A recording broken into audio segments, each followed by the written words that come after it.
संकल्पना राबवली गेलेली आहे, म्हणजे नगरपंचायत असेल, शहरामधल्या मुंबई असेल, ठाणे असेल, आता वाड्यामध्ये सुद्धा ही संकल्पना राबवली गेलेली आहे. काय सांगाल या संकल्पना? ही खूपच छान संकल्पना आहे. मुख्य म्हणजे हे गणपती विसर्जनामध्ये आपण सगळे लोक एक देवाचं आपल्या सगळ्यांच्या मनामध्ये खूपच प्रेम किंवा त्याच्याबद्दल आपल्या मनामध्ये आस्था असते, पण ते करत असताना आपण काही गोष्टींकडे दुर्लक्ष करतो. आपण जसं प्रदूषण वगैरे हा मुद्दा आहे तो खूपच पुढच्या भावी पिढीसाठी धोकेदायक आहे. आणि ह्या कल्पनेमधून काय होतं की प्रदूषणाला आळा बसणार आहे आणि त्या दृष्टिकोनातून ही संकल्पना खूपच छान आहे. आम्हाला व्हॉट्सअपवर ही जेव्हा कळलं की आपल्या वाड्या शहरामध्ये ह्या पद्धतीने विचार करत आहे, तर आम्ही तेव्हाच ठरवलं की आपण इथे जाऊया आणि गणपतीचं आपल्या विसर्जन तिथेच करूया. कारण आपण जर सुशिक्षित समजतो स्वतःला, तर ह्या गोष्टीची सुरुवात आपणच केली पाहिजे. आणि आपल्याला जर ती गोष्ट कल्पना आवडते, बरेच लोक ह्या गोष्टीला चांगलं म्हणतात, पण स्वतःची जेव्हा वेळ येते तेव्हा ते दूर पळतात अशा गोष्टींपासून. ते विचार करतात की नाही, आपली परंपरा तर नदीत बुडवायची आहे.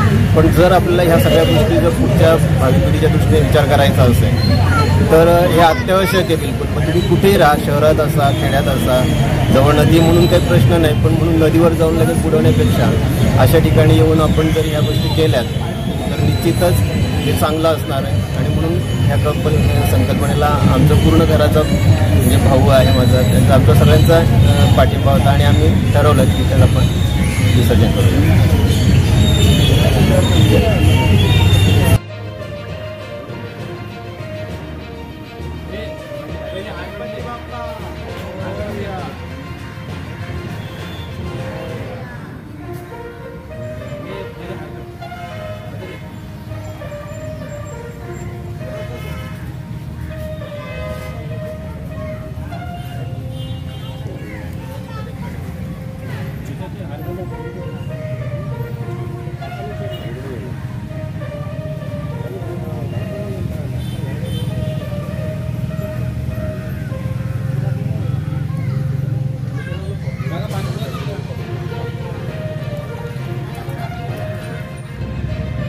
मी या वाडी शहराचा नागरिक म्हणून मी या नगरपंचायतच्या उपक्रमाचं प्रथमतः स्वागत करतो.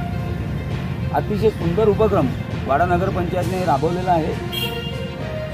PG हायस्कूल म्हणजेच पांडुरंग जावजी हायस्कूल यांच्या ग्राउंडवर कृत्रिम तलाव इथे उपलब्ध करून दिला आहे नागरिकांच्या सेवेसाठी. म्हणजेच 1.5 दिवसाचं विसर्जन, 2.5 दिवसाचं विसर्जन हे इथे करणार आहेत. आणि इथे आपले सर्व कर्मचारी आहेत नगरपंचायतचे. अतिशय सुंदर उपक्रम आहे. परंतु माझं त्याच्यात एकच दुमत आहे की शाडूच्या मातीचे गणपती असतात हे या कृत्रिम तलावात विसर्जन झाले तर अतिशय उत्तम राहील.